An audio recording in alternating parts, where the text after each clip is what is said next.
Sejam bem-vindos ao podcast MBV em Campo. Gostaria primeiramente de agradecer a presença do Dr. Luciano Paiva, CEO da empresa, que vem hoje mostrar um pouco mais para a gente sobre o projeto MBV ao fundo. O que está por trás da empresa? Não somente falar sobre os projetos especificamente, mas sobre a ideologia, a idealização dessa empresa tão extraordinária. Seja bem-vindo, Dr. Luciano. Mais uma vez, agradecendo a oportunidade, como criador do Movimento Brasil Verde, né, de poder aqui esclarecer e tirar dúvida de todas as pessoas para um dia melhor, para um mundo melhor. Então vamos começar, Dr. Luciano. Muitas pessoas veem a MBV com um crescimento exponencial. Ela se tornou grande muito rapidamente. Nós gostaríamos de conhecer um pouco mais sobre a alma da empresa, que é as suas criações e a sua idealização. Com as parcerias da ONU e projetos internacionais com empresas parceiras na Alemanha, vocês realmente estão tornando-se um diferencial no mercado de sustentabilidade. Eu queria voltar um pouquinho no tempo e falar um pouco mais sobre o senhor e sobre as suas ideias. De onde vem essa conexão sua com a terra? Existe alguma memória ou história da sua família que plantou essa semente para o senhor criar hoje a MBV? Na fitoterapia, nas plantas, né, principalmente, eu sou descendente de uma avó de negros e índios, com muito orgulho, e de descendentes portugueses. E a minha avó, quando ela foi morar na casa da minha mãe, em 1969 para 1970, ela mexia na terra e tudo que ela plantava, tudo que ela botava a mão dava. Podia a terra estar seca, fazia uma terra mudar até de cor. E um dia ela disse, uma pessoa analfabeta, para mim essa frase: meu neto, por trás dessa minhoca existem bichinhos pequenininhos que fazem essa raiz pegar água e fazer essa planta crescer e dar frutos. E dali por diante eu fiquei muito curioso em entender essa retórica dela. E sempre que eu tinha oportunidade da área de estudos, eu ia buscar esse conhecimento sobre a biota da terra. Então dali floresceu uma necessidade de se transformar um homem num autodidata, como um estudioso, mas num cientista para ajudar a humanidade e o planeta.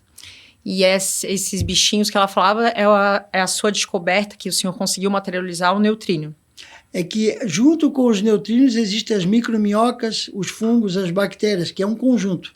Os neutrínios são partículas subatômicas que estão em abundância no universo, aí para ser pegas.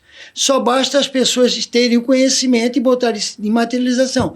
Eu consegui, através de estudos de gases como o hélio, o nitrogênio e o oxigênio, materializar isso na Terra, na biota da Terra, fazendo que as raízes possam crescer mais, empurrando os materiais pesados para mais profundamente e atraindo a energia dos lençóis freáticos para florescer e ajudar a criar riachos e rios para ajudar a humanidade. É muita informação. Mas diante disso tudo, já que tem um fundamento lá atrás na sua família, eu acredito que o senhor tenha valores que são imprescindíveis e que o senhor não abre mão que esteja na empresa. O senhor poderia falar um pouquinho sobre isso com a gente? Caráter. O primeiro valor é o caráter, a verdade. Não existe meia verdade, existe uma mentira inteira. Eu aprendi que a primeira versão que a MBV, o Movimento Brasil Verde, que eu criei em 1998 e externei a muitas pessoas, onde eu fui até chamado de louco por pessoas da família, onde queriam até me levar para um sanatório, uma ou duas pessoas dessa família, que não guardam nenhuma mágoa, mostrando para eles que quando você tem uma veracidade, que você cria algo para ajudar outras pessoas, você cria um elo, uma corrente. Então o elo da corrente da MBV é o caráter, é a verdade, somatizar numa grande corrente do bem, para que a gente possa transformar esse planeta num planeta melhor para ser usado. Então a gente vai falar um pouquinho sobre essa questão, se aprofundando sobre empreender, porque a gente sabe quanto é difícil manter questões de caráter no empreendedorismo, né? E no Brasil, teria caminhos muito fáceis a serem tomados pelo senhor se tivesse não decidido ir por caminhos diferentes dos tradicionais. O que te incomodava no mercado tradicional que te fez pensar, eu preciso ser diferente, eu preciso criar o meu próprio ecossistema? É que quando chegou 1988, eu vi uma reportagem de um cientista americano sobre a camada de ozônio, sobre o que nós estávamos fazendo com os gases de efeito estufa. Antes de vir a Eco 92, em 1990, eu comecei a trabalhar a ideia da sustentabilidade com um grupo de pessoas, onde eu mostrava que as pessoas poderiam criar uma moeda verde, um simbolismo mundial, onde poderia ajudar as áreas atlânticas, as áreas tropicais, as áreas dos cerrados, mas as áreas mundiais de poluição, transformando esses gases de efeito estufa em gases positivos para criar nutrientes para a Terra. Então eu transformei essa ideia numa realidade, onde eu mostrei para muitos empreendedores e empresários que eles poderiam ajudar, fazer acontecer e ao mesmo tempo ter lucratividade. Porque hoje nós vivemos num país e num mundo capitalista. E se a gente souber trabalhar isso, você pode trabalhar sustentabilidade com ganho real. O projeto da MBV, ele para algumas pessoas pode se parecer de fora muito complexo. Mas quando a pessoa começa a analisar ele de ponta a ponta, essa complexidade é totalmente amarrada, desde as suas criações nos projetos, a materialização do Neutrotan, que a gente vai falar um pouquinho mais à frente. Essa riqueza desses projetos, que a gente está falando do capital construtivo na construção civil, do projeto 1 hectare nas áreas degradadas e na regeneração, no Blue Carbon, que é para as áreas de mangues e oceanos, é muito além de números, ele tem uma filosofia atrás disso.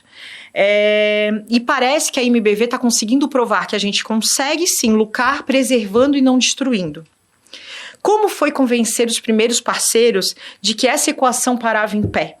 Não foi fácil, porque quando você mexe com uma coisa chamada dinheiro, vou dar um exemplo. Quando se falava em tecnologia na década de 90, era tecnologia de informatização, hoje é TI. Quando você chegava numa empresa para instalar um software, criar um software como eu, criei o Workflow, o primeiro Workflow do mundo, quem inventou fui eu. Depois vieram pessoas dos Estados Unidos e do Canadá escutar uma palestra e implantaram lá, mas fui eu desenvolvedor dessa ideia. O Brasil foi pioneiro nisso. No Brasil foi pioneiro. Nós chegávamos numa empresa como bancos e eu oferecia para eles assim, não, mas o gasto é muito grande para o impacto inicial. Só que eles viram que o retorno anual era muito maior e aí começou a se mudar a mentalidade. Hoje é a mesma coisa na área da sustentabilidade. Eu peguei alguns empresários na área da construção civil e fui explicar para eles os direitos de retorno se eles investissem na ESG, se eles investissem em sustentabilidade para a sua empresa, para o meio ambiente. Esse empresário, um de Balneário Camboriú, outros daqui da Grande Florianópolis, fizeram essa implantação e já viram o resultado. Graças a essa implementação que ele me trouxe na hora, o contador dele, que nem o contador dele sabia sobre essas leis, sobre essas realidades, junto à prefeitura, governo estadual, governo federal, simplesmente ele botou em prática e foram descobrir que eles tinham esses direitos. Então, hoje, não há mais uma barreira, porque nós já temos os primeiros que foram realizados com sucesso. Só basta esses empresários virem procurar a MBV, que ela vai dar as instruções corretas para eles poderem implantar nas suas empresas, nas suas famílias, como eles podem fazer para ganhar dinheiro. Busquem isso na MBV, que nós temos essa tecnologia, como na era da informatização em 1990. Só basta as pessoas quererem fazer acontecer. O senhor já foi pioneiro nisso com o Workflow lá atrás e sempre a sua mente está muitos anos à frente, trazendo grandes novidades e que acompanham a revolução. A gente pode falar que hoje a MBV é a revolução do que a gente tem na parte de sustentabilidade e de tecnologia. Aproveitando isso, né, a MBV ela tokeniza ativos, né, usa a blockchain e tem o Neutrotan. O Neutrotan, ele é um utility token lastreável. E eu queria que o senhor falasse um pouco sobre isso. Por que falar que ele é lastreável? Seria os projetos? Seria o quê? Seria um produto específico ou seria o conjunto de tudo isso? O Dr. Luciano Paiva é o único cientista do planeta que consegue materializar os neutrinos, que sabe como materializar isso em forma de energia para a Terra, em forma de biota, na área de sustentabilidade de saneamento básico. O neutrino é a nova fonte de energia mundial. Supera milhares de vezes o átomo. Nós necessitamos do átomo porque nós somos o átomo, mas o neutrino é menor milhares de vezes que o átomo, milhões de vezes. E a MBV tem essa tecnologia para trazer à tona, para botar em prática. Então, quando ela fez isso, ela jogou isso parceiro com o NTR, que é o Neutrotan, que é um parceiro da MBV, criação minha, para ajudar o planeta a criar fundos de sustentabilidade para manter esses projetos. E o senhor, além de CEO, é o CKO da empresa, né? Então é a mente por todas as criações. A sua ideia foi democratizar o acesso aos investimentos para as pessoas que antes era feito só para grandes milionários? Foi chegar naquele agricultor que talvez não tivesse a grande oportunidade? Até no universitário que está iniciando a vida financeira, o que foi que o senhor pensou em relação a isso? Em 1969 para 1970, quando criança, que eu escutei aquilo da minha avó, eu sempre sonhei um mundo melhor. Quando eu fui estudar as partículas subatômicas, os neutrinos, e fui me aperfeiçoar, eu vi que existiam maneiras de fazer com que esse projeto pudesse acontecer. E uma das realidades dessa forma, chamada neutrinos, acontecer, foi com esse projeto social, mas abrindo portas para que dentro desse projeto nós possamos criar clínicas no sentido de ensinamentos nas áreas rurais para diminuir o êxito rural para áreas urbanas, transformando, como dizia o Dr. William Aldrich em 1930, o mundo na valorização da terra, fazendo que o colono, de vez de sair da terra, ele volte a fazer com que a terra seja produtiva, a terra desertificada, que o Brasil hoje tem 167 milhões de quilômetros de desertificação, a África tem 7,5 milhões de quilômetros de desertificação.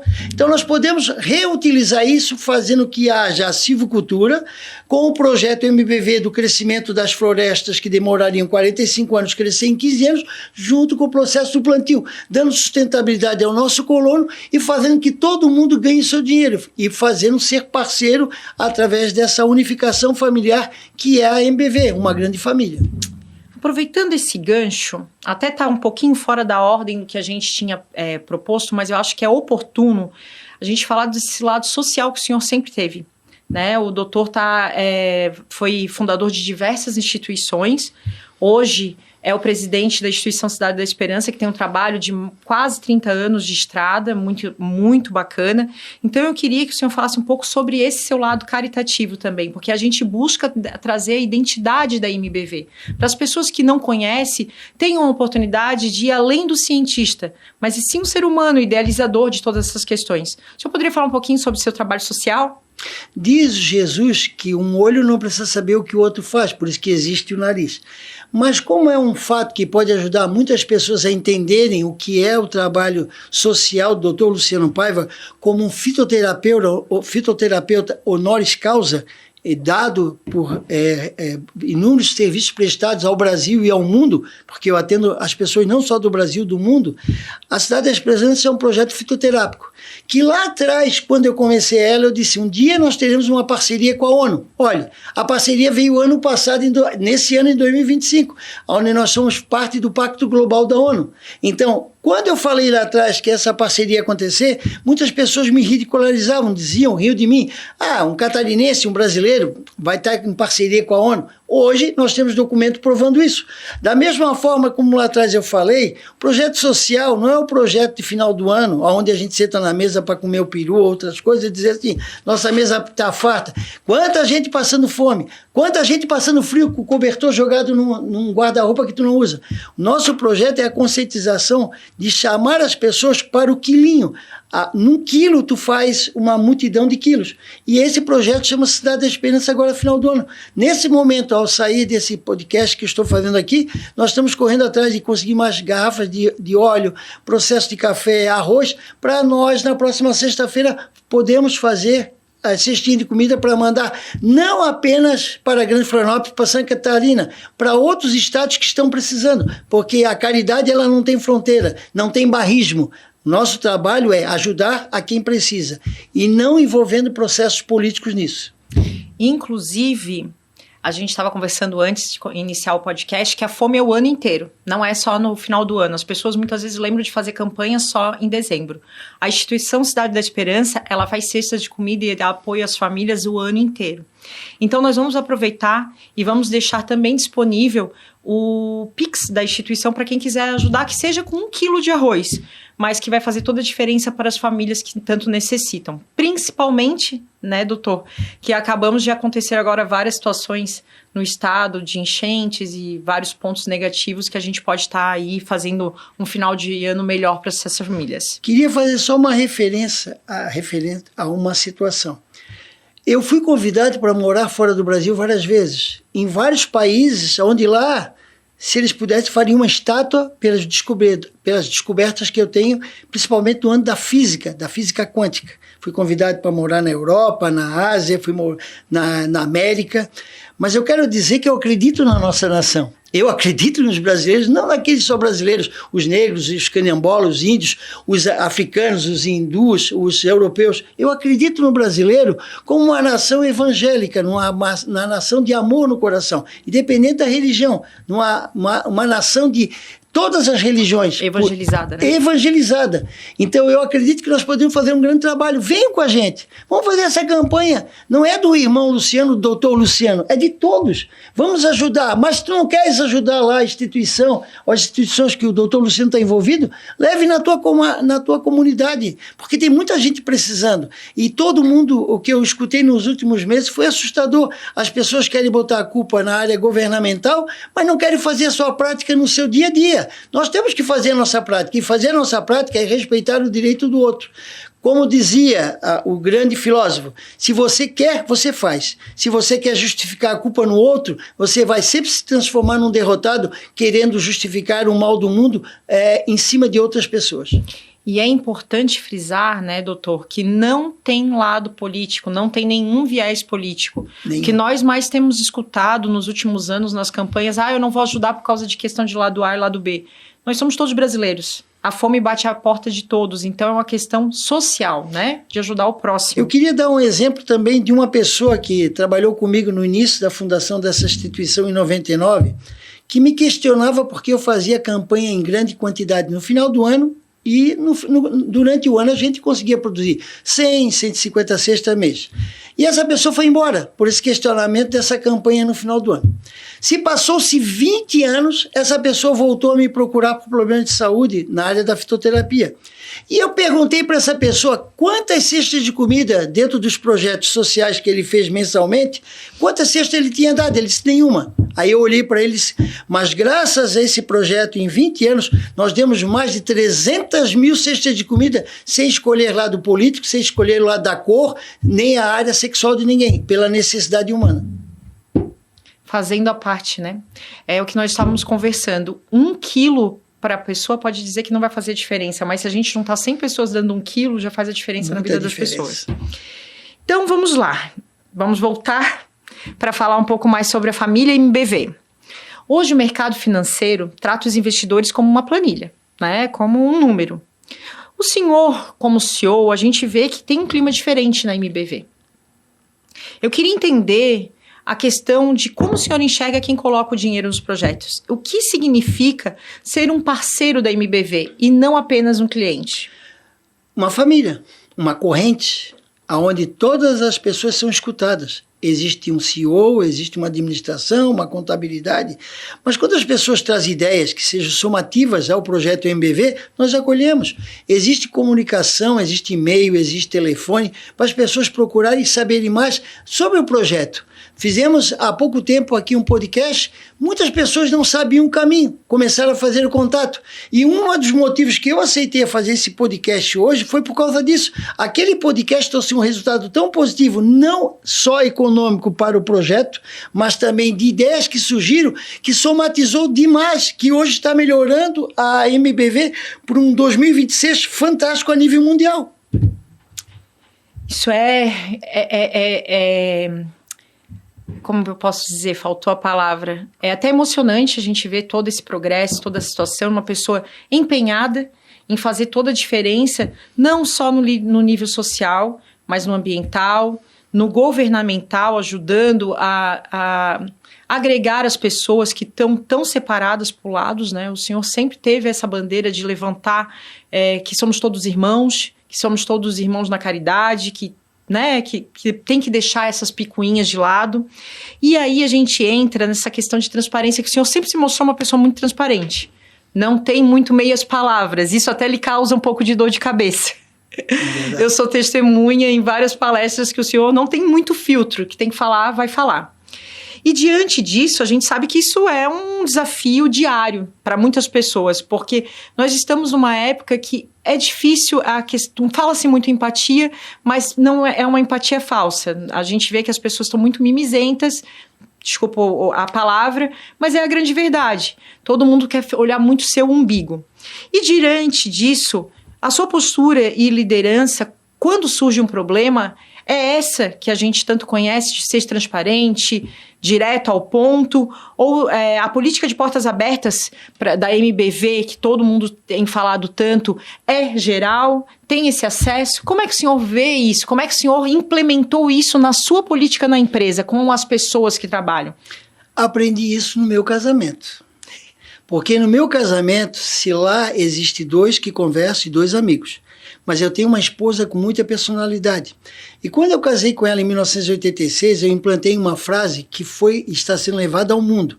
Por gentileza, por favor e muito obrigado. Ano passado na ONU, eu escutei de uma atleta brasileira contando de um episódio que ela veio a Florianópolis, que eu não vou falar aqui qual o esporte, que ela disse na ONU que ela teve num evento em Florianópolis e ela falou claramente isso, que ela escutou dentro do evento uma pessoa dizer, por gentileza. Aí a pessoa não escutou, por favor. E no final a pessoa disse, muito obrigado por fazer o favor, a gentileza. E ela estava na frente sentada da pessoa que criou essa frase. E eu não saí dizendo que fui eu, porque a frase é de Deus, é do universo, é de Gadu. O mais importante é que quando você tem uma política aberta de verdade, você não tem necessidade de ter inveja de ninguém. Porque quando você tem inveja, você demonstra que você é um fracassado. Você não tem necessidade dos inimigos que venham criar a inveja, criar picuinhas, não conseguindo te atingir, atingindo pessoas perto de ti. Você simplesmente se mantendo numa postura correta, ereta, de verdade, as verdades virão à tona e vai cair as máscaras dos mentirosos, dos invejosos. A MBV é isso. Ela é uma porta aberta a receber ideias, respeitar o direito do outro, mas a filosofia que eu criei nela foi, por gentileza, por favor e muito obrigado. Não existe o mais rico, não existe o mais pobre. Se você pegar 1 quilo de arroz e você botar um peso na tua mão, ele vai ceder com o tempo porque tu não vai aguentar. Mas se outras pessoas ajudarem a somatizar, a segurar o quilo de arroz na mão, você vai fazer, você pedindo ajuda, você vai fazer com que esse quilo se transforme leve e vai se fazer um mundo melhor. Esse é o objetivo da MBV, transportar as ideias, respeitando os direitos, sabendo colocar as leis governamentais com a parceria dos direitos humanos, aquilo que a MBV mais prega, ajudar o próximo sem olhar a quem. Os projetos que a gente vai analisando, a gente já consegue enxergar isso com muita clareza. Né? E essa questão de política de portas abertas, a gente fala muito porque geralmente empresas de capital social fechado, elas tendem a não querer ser incomodadas, né? Vamos dizer, nem sempre o cliente tem razão, mas na maioria das vezes o cliente quer se sentir acolhido. Então a gente já consegue perceber isso na MBV, que já tem um lado muito diferente, né? Realmente de portas abertas.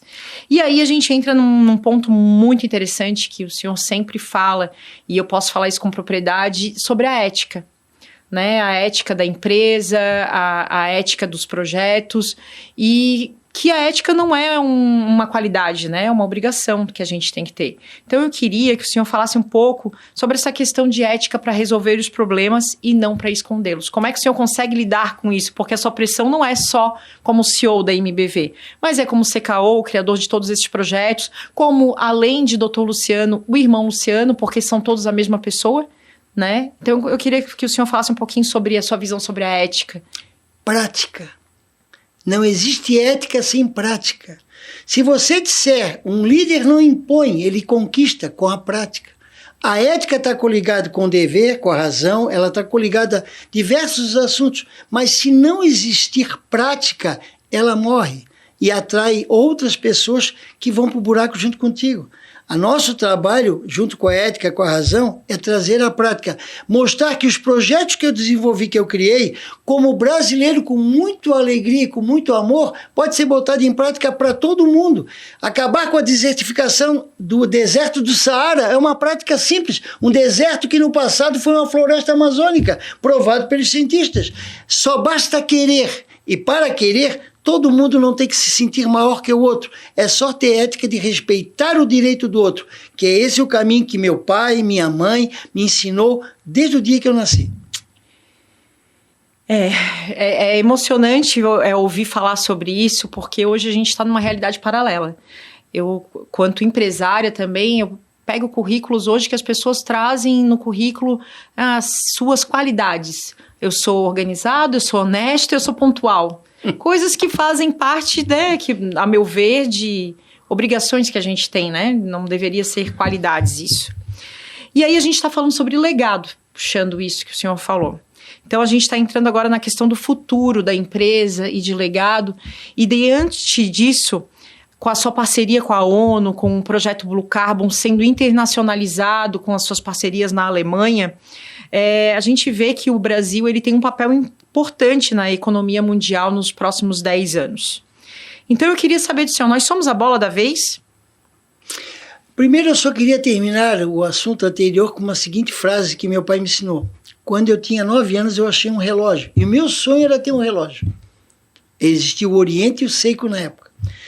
E meu pai, ele era uma pessoa que trabalhava para sustentar muita gente, uma casa com bastante filhos, e ele botou para botar a pulseira no relógio, no antigo terminal em Florianópolis, mas ele só pôde sacar o relógio com a pulseira 6 meses depois. E ele sempre disse, se aparecer o dono do relógio, filho, nós vamos devolver porque o relógio não é teu, porque achado não é roubado. Mas se você souber o dono e você saber a origem do dinheiro para onde tem que ir, você passa a ser um ladrão.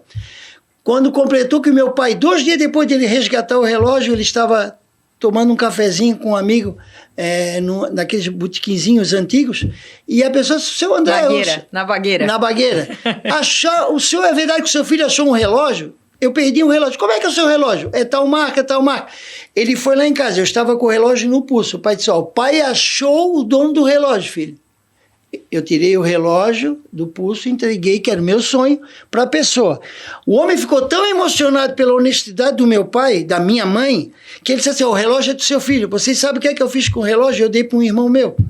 Porque eu aprendi na prática que são as pequenas coisas que fazem as grandes coisas. Então eu só queria narrar para vocês que ética também é a base do ensinamento da honestidade que tu aprende lá de criança. Então eu só queria terminar aquela fase. Sobre essa sua pergunta agora, em relação ao mundo, do que eu espero para o mundo, do que nós podemos fazer para o mundo. O papel do Brasil. Do papel no Brasil. Anos, né? A Amazônia é 1% do território mundial. 1%. Mas 70% do mundo é água. Nós brasileiros temos uma das maiores áreas litorâneas do mundo na área de sequestro do carbono, do Blue Carbon, do carbono azul. Não é só mangue ou manguezal das riquezas que existem lá. As áreas litorâneas mundiais que estão interligadas hoje no Brasil. E nós não aproveitamos isso, nós só aproveitamos para turismo, que não está errado, mas nós podemos fazer grandes usinas de sequestro de carbono nessas áreas litorâneas e transformar o Brasil o maior produtor de sequestro de carbono do mundo e fazer isso se transformar em dinheiro para a educação, para a cultura, para a área de esporte. Nós temos essa condição, o Brasil tem esse pool. Agora, não é só esperar pelos políticos. Cada brasileiro tem que fazer a sua parte. Quando eu criei lá atrás o projeto MBV, eu sonhava em fazer escolas, aonde dentro das escolas os professores ensinassem para os alunos o que é o dever da terra, o que é a biota da terra, o que é a biota do mar, porque o mar ele nos transforma em oxigênio, para levar isso até as faculdades. Hoje, se você chegar numa faculdade, você chegar numa escola e perguntar o que é um Blue Carbon, um processo de sequestro de carbono, 80% não vai saber. Porque não tiveram instrução cultural da responsabilidade do que é o sequestro de carbono, do que é um passivo ambiental, do que é um ativo ambiental, que pode ser ensinado por uma criança com 3, 4 anos, como na Rússia eles ensinam xadrez para uma criança com 3, 4 anos. Só basta querer, ter boa vontade. O Japão é interessante que eles também ensinam isso desde pequenininho, né? Puxando sobre isso, a gente tem agora o prazer, né, que eu soube de antemão quando nós estávamos conversando, que a MBV, ela fechou uma grande parceria com uma cooperativa de mais de 900 mil hectares e 1.500 associados. E nessa parceria vamos ter, né, a questão das escolas para os colonos, né, não no sentido de ensinar o que eles já sabem, ensinar o que falta para eles.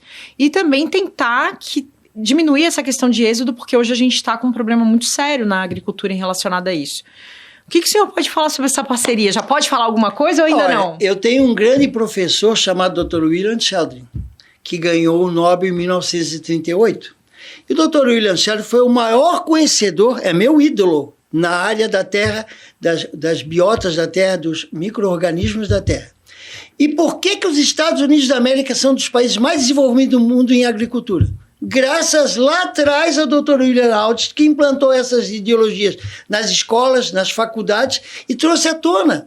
A MBV quer fazer o mesmo caminho, ela não quer ensinar o colono a plantar, mas ela quer mostrar para o colono que certos tipos de caminhos que ele toma vão trazer prejuízo e que ele trazendo esse engrandecimento para a terra, porque hoje 20% aumentou a quantidade de alumínio na terra. Esse alumínio diminuiu o potencial das raízes, do caule, para chegar aos elementos da planta. Então, vai diminuir a quantidade de produção mundial. Então, se nós ensinarmos como eles trabalhar a biota da terra com essa cultura, como o Dr. William Sheldon ele implantou em 1930, nós vamos poder fazer o Brasil se transformar na maior potência agrícola do mundo em 5 anos, passar a produzir 1,5 bilhões de toneladas de alimento com a criação do Dr. Luciano Paiva na biota da terra, que é chamada neutrinos. Se fizerem isso, o Brasil passa a ser a maior potência do mundo, dobrado da China. Aproveitando esse gancho, o senhor é o criador do Trimix, né? Sim. Que é o cote que vai dentro dos fertilizantes foliares e que tem sido uma grande revolução, principalmente nessa questão de degradação, desertificação, aumento de produção, que sabemos que é o seu grande sonho, né? Levar comida para todos. Sobre isso, o que é o Trimix e o que ele tem feito por aí, né? Nessa questão de desertificação? Porque a gente tem um projeto dentro da MBV específico para isso, de pegar essas áreas degradadas que foram levadas à exaustão pelos agricultores e que já não produziam nada e revitalizar elas e fazerem elas voltarem a ser produtivas. Então, pode explicar um pouquinho para a gente sobre o Trimix, já que a gente está falando sobre essa situação e suas idealizações? Trimix é nitrogênio, oxigênio e hélio. Ele transforma uma riqueza da biota, da microbiota, dos micro-organismos da Terra, fazendo com que esses microelementos, através das suas partes, dos seus núcleos, possam absorver as partículas subatômicas chamadas neutrino e fazer ela ter uma imunidade maior, aumentar a produção. Então, o Trimix é um produto que pode ser colocado num biofertilizante, num fertilizante foliar, em qualquer lugar do mundo.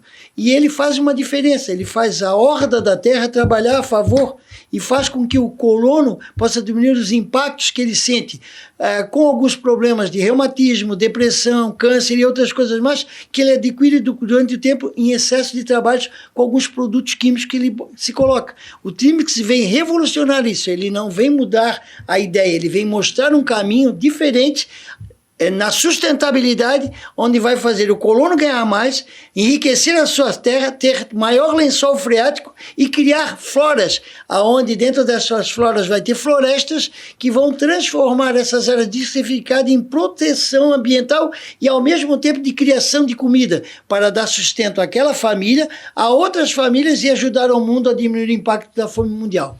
Sei que a gente está batendo muito na questão do sonho, pela idealização. Mas o Trimix, para o agricultor pequeno, ele já é uma revolução. Comprovadamente, ele faz com que as pessoas, através dos fertilizantes, que eles tenham uma produção muito maior, que eles tenham um aumento de qualidade de vida, uma diminuição de usos de agrotóxicos em algumas situações. Mas eu queria saber agora também, no ponto de vista de como empresária, do grande agricultor. Nós sabemos que ele teve um resultado revolucionário na uva, na cana. O senhor poderia dar um exemplo em materialização do que seria isso, o que, por exemplo, na cana, que ele transformou em resultado? Qual é o grande problema da cana hoje? A mão de obra. É um dos grandes problemas. E eles têm um corte limitado de 4 cortes de uma plantação de uma grama, de uma cana-de-açúcar, no caso. E ele, por causa das raízes. Foi feita a comprovação em vários lugares que nós estamos chegando em pontos com 6, 7 cortes, diminuição de impacto de mão de obra, ao mesmo tempo com cortes que é onde a pessoa tem maior produtividade na cana, em mais de 36%, como nós tivemos agora numa grande indústria de São Paulo, que comprovou o seu ganho real, porque o Trimix veio trazer enriquecimento, que é aquilo que ele faz para a raiz da planta. E quanto maior o impacto hídrico, qual é o problema do mundo hoje? Água. Quanto maior o impacto hídrico, mais ele faz produzir, porque ele necessita menos água. Porque a folha pega a água do ar, não pega da terra, e joga essa água do ar para a terra. Então as pessoas notaram o aumento do lençol freático, a quantidade de água que ele começa a produzir em áreas que têm secas, em áreas desertificadas. Então, se eu entendi bem, quanto pior o cenário, melhor o resultado. Quanto mais ruim, quanto mais péssimo, quanto mais difícil de trabalhar, mais esse fertilizante que o TRIMS vai atuar para fazer o equilíbrio da biota da terra, que haja enxurradas e haja diminuição de menos perca de biota da terra para de rios, para de lagos, e ao mesmo tempo na produção, onde nós pegamos resultados em lugares que tiveram um resultado de 70 sacas de milho, comprovado por engenheiros agrônomos, aonde houve o próprio do crescimento da planta foi tão rápido que a competição de luz dizimou as ervas daninhas, por causa do produto que eu criei através dos neutrínios. Não é NPK, é um projeto que tem neutrínios, que faz a diferença da desintoxicação da terra, da desintoxicação do colono e ao mesmo tempo aumentando a produtividade para ajudar o ganho dessa família administrativamente e financeiramente. Então, assim, para qualquer cenário, a gente já viu sobre a cana, já conversamos também sobre o cacau num outro podcast que ele foi simplesmente, acabou a vassoura de bruxa e situações estavam acontecendo. Principalmente na uva agora, que tivemos resultados, que teve uma doença na uva no Brasil todo, que eles ficaram impressionados, que eles diminuíram 80% os defensivos agrícolas no processo e aumentou a produtividade com uvas com 2 palmos. E eles não dizem, de onde é que veio isso? É o neutrínio. Entendam, o neutrínio é a solução para a energia, o neutrínio é a energia da terra, mas o neutrínio é a energia das plantas e dos animais, racionais e irracionais. Quem descobriu isso foi o doutor Luciano Paiva, que conseguiu materializar isso nas plantas, mas materializar em outros projetos que estão envolvidos com a MBV, que faz parte da MBV, que é esse projeto da vida. Então, a gente já falou sobre muitos projetos, eu estou tirando algumas dúvidas que foram muito comuns e que foram encaminhadas para a gente nos últimos podcasts. E uma delas, quando a gente falou sobre o seu projeto sobre o capital construtivo, que envolve o ESG nas construtoras, foi falado sobre a questão do cimento. O cimento como um grande contaminante no mundo, né? E pontualmente, pelo que a gente percebe-se, o neutrínio ele pode ser adaptado para todas essas questões e o seu Trimix pode tanto estar indo no Blue Carbon, como está entrando nesses projetos de ESG. A pergunta que não quer calar, doutor Luciano, nós conseguimos diminuir o impacto na construção civil através desses projetos? 60% a 70%. A ESG é uma realidade, mas com esses projetos nós conseguimos, que o bicho-papão em 1988 era o cimento na construção civil por causa da situação do CO2. Eu provei para inúmeros empresários da construção civil que dá de se fazer uma estruturação de um trabalho certo, que para se chamar a construção civil como o segundo maior poluidor do mundo na área de CO2. Nós vamos mostrar que a construção civil vem somatizar, porque tem muita gente boa na construção civil, em tudo quanto é lugar tem gente boa, querendo fazer acontecer. Então nós conseguimos aumentar a produtividade da empresa, ter ganho real. Vamos falar aqui de capitalismo selvagem. Melhoramos o ecossistema, melhoramos a disfunção das ideias das pessoas que estão preocupadas em comprar apartamentos, mas não sabem qual o dia de amanhã para a estrutura dos seus filhos, e melhoramos a concepção de mostrar que a construção civil ela vem somatizar, não vem dividir a área de contaminação mundial. Só basta querer que o neutrínio faz isso, essa partícula subatômica. Seus projetos eles causam muito impacto. E eu acredito que a gente hoje está aqui, o nosso maior papel diante de tudo isso é mostrar para quem é parceiro ou que tem interesse em ser parceiro da MBV, porque nós não falamos que temos clientes, mas sim parceiros, né? De entender como que essa empresa materializa tantas ideias. Porque as pessoas têm um pouco de dificuldade de entender o que é, né? E pelo que eu consegui perceber e o senhor conseguiu pontuar muito bem, ela vai além de projetos. Ela é uma empresa que está focada em tecnologia desde o produto até a ponta, assim como ela está focada em criações em vários setores.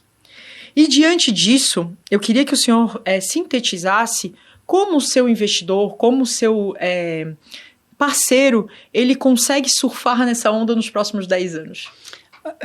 Eu não quero só um parceiro ou milhares de parceiros, eu quero milhões de parceiros. Que quando a Apple começou, que as pessoas olhavam uma maçã mordida, isso aqui não vai dar nada. Se transforma na maior empresa do mundo, como agora a Tesla na tecnologia da energia alternativa, né? A MBV, em 10 anos, ela vai ser a maior empresa de sustentabilidade do planeta, que vão ter empresas como a Facebook, a Google, a Apple, a Tesla, que vão querer ser parceira da nossa tecnologia, porque ninguém tem neutrinos. A única empresa que tem neutrinos no planeta é a MBV. E esse homem que ajudou a desenvolver essa ideia, vamos dizer que foi do céu, o QI, cada um define o que é QI, o que é afinidade, ele veio trazer mais uma parte para ajudar o planeta como um cidadão. Eu quero ser lembrado não pelo que eu construí, mas aquilo que está sendo feito para ajudar a dimensão de cada um no seu dia a dia.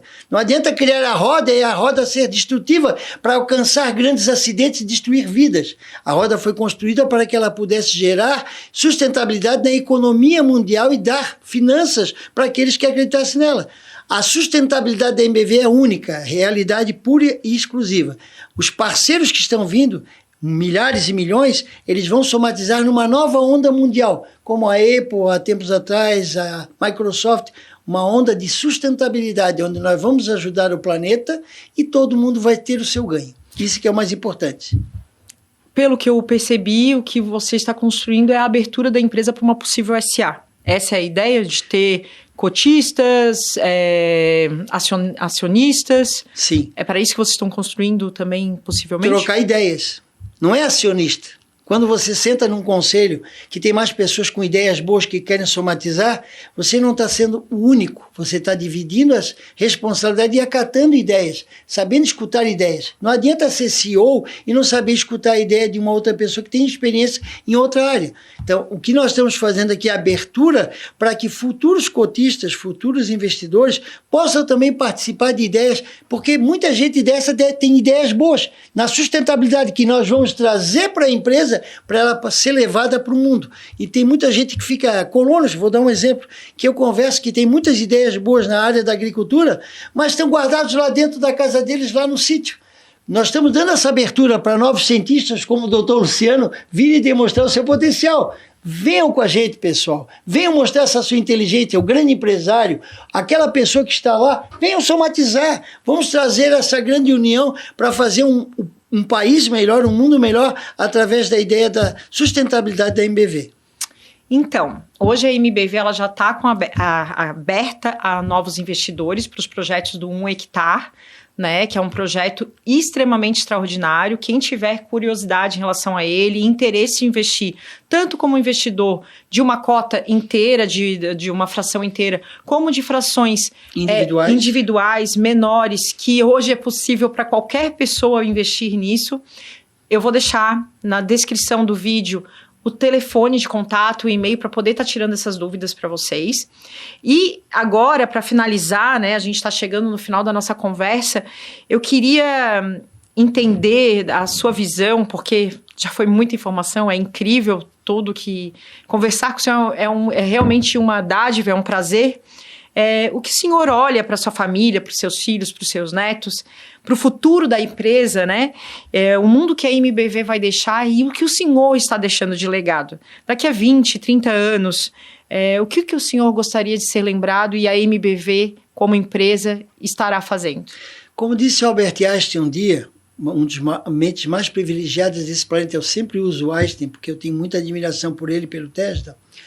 Eu não estou preocupado que o meu nome fique para a eternidade. Só um ficou para a eternidade, chamado Jesus de Nazaré. As obras que eu construí, que foi o universo que me enviou, foi Gadu que me enviou, possa ser ajudado e poder mudar a vida de outras pessoas. Então, o meu sonho é ser MBV. Se a MBV for lembrada como a empresa da sustentabilidade do futuro, eu já estou contente. Gostaria de agradecer a sua presença. É sempre um prazer conversar com o senhor. Agradecer a todos que estiveram até aqui com a gente. Fiquem ligados nas nossas redes sociais, acompanhem o nosso podcast semanal e mandem suas dúvidas para para as próximas entrevistas a gente poder estar sanando. Muito obrigada. Fique com Deus.